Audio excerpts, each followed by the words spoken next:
साथियों, चाहे कुछ भी हो, नगर इन मुगलों को यहाँ से भगा देना है। पिछले युद्ध हार चुके थे, लेकिन इस युद्ध में हमारी जीत होनी चाहिए। हमें पीछे नहीं हटना है। आज ये धरती गवाह बनेगी कि कौन सच्चा योद्धा है। साथियों, पीछे मत हटना। आज ये धरती हमारी हिम्मत देखेगी। कन्नौज, ये वो धरती है जहां इतिहास ने करवट ली थी, जहां से पहली बार मुगलों को भारत की मिट्टी से खदेड़ा गया था। धरती समतल थी, लेकिन उस दिन उस समतल जमीन पर हजारों तलवारों की चमक से सूरज भी शर्मा गया था। चारों ओर धूल का गुब्बार, रणभेरी की आवाजें, घोड़ों की टापें और सैनिकों के जयकारे गूंज रहे थे। मैदान के एक छोर पर खड़ा था मुगल बादशाह हुमायूं, अपने भारी हथियारों और शाही अहंकार के साथ। दूसरे छोर पर था शेर शाह सूरी, जिसे लोग शेर खान कहते थे। एक ऐसा योद्धा जो मिट्टी से उठा था, पर उसकी नजर में पूरा आसमान था। शेर खान ने कन्नौज की धरती को पहले ही परखा था। वो जानता था कि युद्ध सिर्फ तलवारों से नहीं, दिमाग से भी जीते जाते हैं।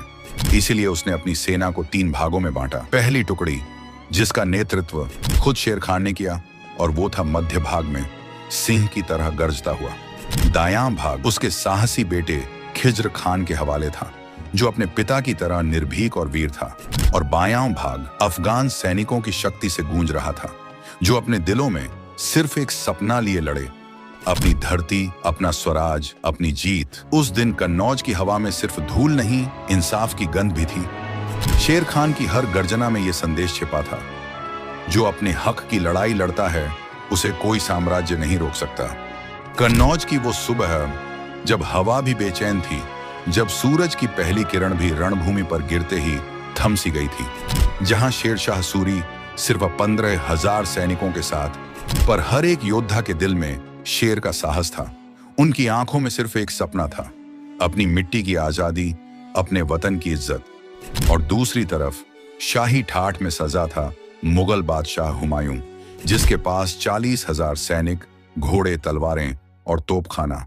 वो ताकत जो कभी उसके पिता बाबर ने इब्राहिम लोदी को हराने के लिए इस्तेमाल की थी। हुमायूं को पूरा यकीन था, मेरे पिता ने जैसे दिल्ली जीती थी, वैसे ही मैं भी ये जंग जीत लूंगा।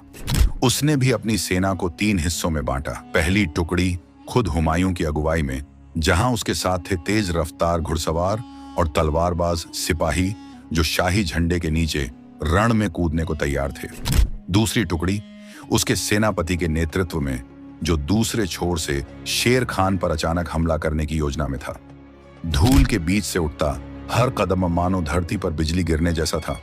लेकिन तीसरी टुकड़ी, जिसकी कमान थी हिंदाल मिर्जा और कामरान मिर्जा के हाथों में, वहीं सबसे बड़ी कमजोरी थी, क्योंकि ये दोनों हुमायूं के अपने भाई दिल से उसके साथ नहीं थे। उनकी निगाहें रणभूमि पर नहीं, सिंहासन पर टिकी थीं। चारों ओर बिगुल बज चुका था, घोड़ों की टापें गूंज रही थीं, तोपों की आवाज ने आसमान को हिला दिया था, और दोनों सेनाओं के बीच बस कुछ कदमों की दूरी, और इतिहास बदलने का वक्त था। वो पल जब हुमायूं का अहंकार और शेर खान की रणनीति आमने सामने आने वाली थी। एक के पास थी शाही ताकत, तो दूसरे के पास था सच्चा युद्ध कौशल और मातृभूमि का जोश। युद्ध अब सिर्फ तलवारों का नहीं था, ये जंग थी तकदीर और बुद्धि की। और जल्द ही कन्नौज की धरती तय करने वाली थी कि किसका नाम इतिहास में अमर होगा। मैदान में युद्ध की आग भड़क उठी थी। हर ओर बस तलवारों की टकराहट की गूंज सुनाई दे रही थी। लोहा जब लोहे से टकराता तो चिंगारियां मानो आसमान तक जा पहुंचती। लेकिन आज कुछ अलग था। ऐसा लग रहा था मानो खुद कुदरत भी शेर खान के साथ खड़ी हो। जैसे ही हुमायूं की तोपें गरजी, वैसे ही आसमान में एक घनी धुंध छा गई, और ठंडी तेज हवाएं मुगल सैनिकों की आंखों में धूल और धुआं भरने लगी। तोपों का धुआं और ढोलों की आवाज मुगल सेना के हौसले को डगमगाने लगी। उस पल का इंतजार शेर शाह को था। वो दहाड़ा और उसकी सेना बिजली की तरह टूट पड़ी। हर दिशा से शेर शाह के सैनिकों ने हमला बोला, और मुगल सैनिक चारों ओर बिखर गए।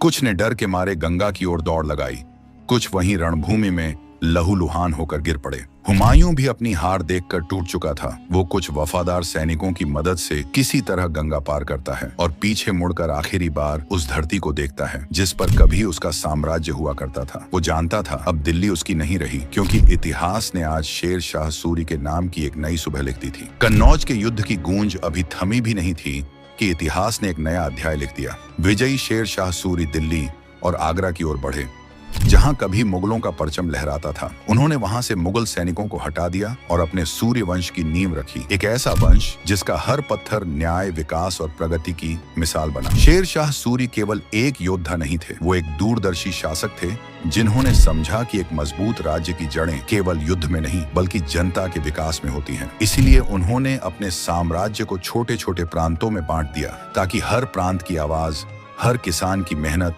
और हर जरूरत की गूंज राजधानी तक पहुंचे।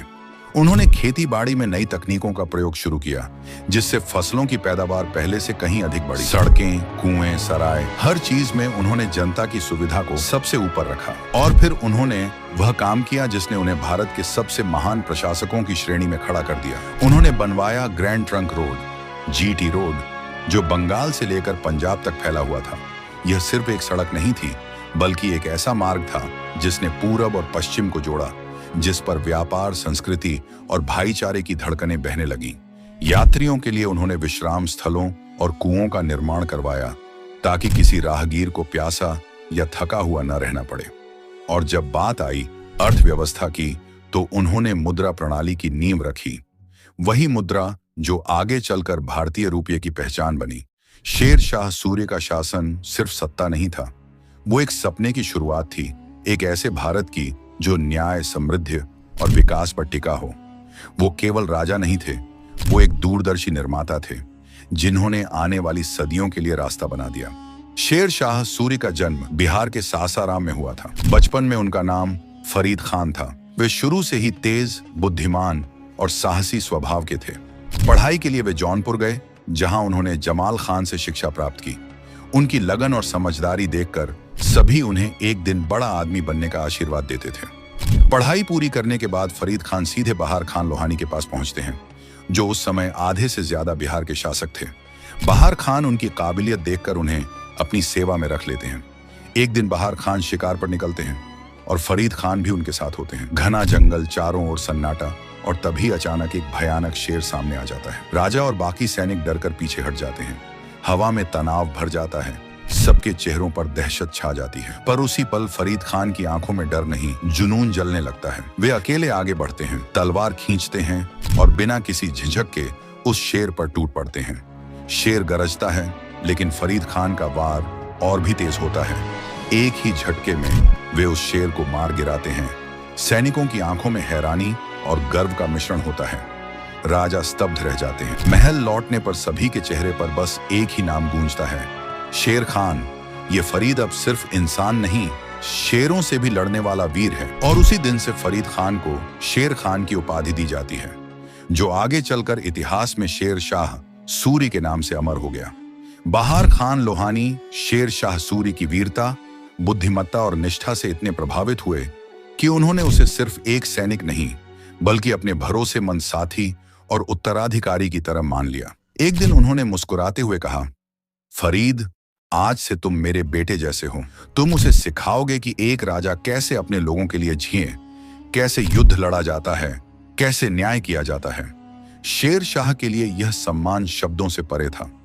उसने पूरे दिल से राज्य की जिम्मेदारी अपने कंधों पर उठा ली। महल का हर काम, हर फैसला, हर व्यवस्था अब शेर शाह की समझदारी और साहस से चलने लगा।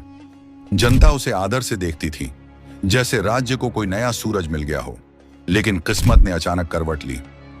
एक दिन बहार खान लोहानी का निधन हो गया।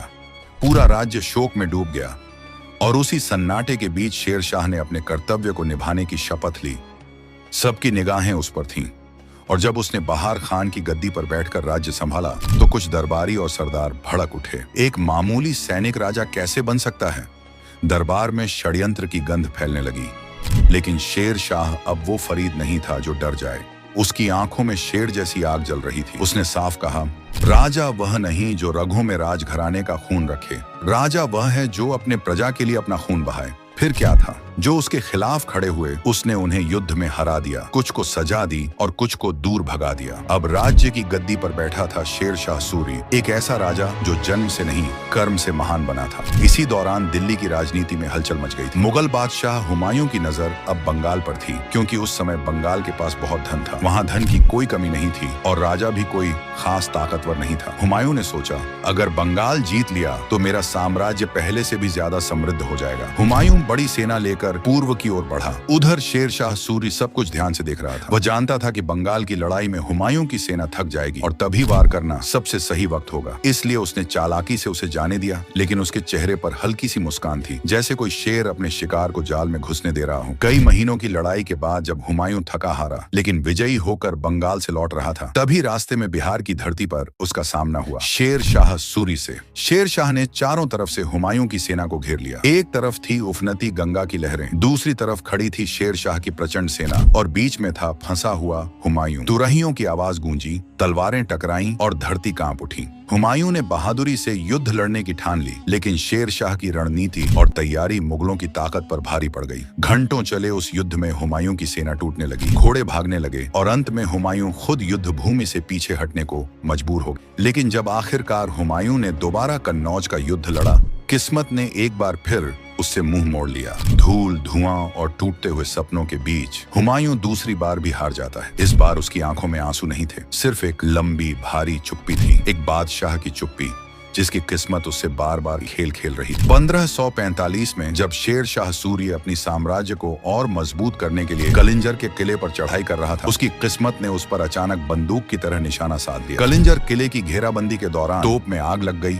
और एक जोरदार विस्फोट हुआ। धमाके की गूंज पूरे मैदान में फैली। शेर शाह के शरीर पर आग के झोंके लगे, चेहरा झुलस गया, आंखें धुंधली और सांसें तेज हो गईं। सैनिकों की चीखें और भयभीत आवाजें चारों तरफ गूंज रही थीं। हुजूर, संभलिए, कोई चिल्लाया। पर शेर शाह अपने घावों में जूझते हुए धीरे धीरे जमीन पर झुक गए। उनके चेहरे पर राख और खून की परत थी, पर आंखों में अब भी एक बहादुर योद्धा की अनंत आग जल रही थी, एक ऐसी आग जो डर को झकझोर देती थी। धीमे पर पक्का स्वर में उन्होंने कहा, मेरे बाद इस सल्तनत को इंसाफ और न्याय से चलाना। उनके वफादार सैनिक जो हमेशा उनके साथ रहे थे, अब उनकी गोद में आकर आंसू बहा रहे थे। पर शेर शाह का बाज जैसा दिल कभी लौटने वाला नहीं था। कुछ ही घंटों में महान शासक शेर शाह सूरी ने अपनी आखिरी सांस ली। हवा में अब भी उनकी वीरता की गूंज थी, सैनिकों के दिलों में उनके नाम की अमिट छाप और इतिहास में एक ऐसे शासक की याद जो मौत से भी नहीं झुका, बस सिंह की तरह अपनी विरासत छोड़ गया।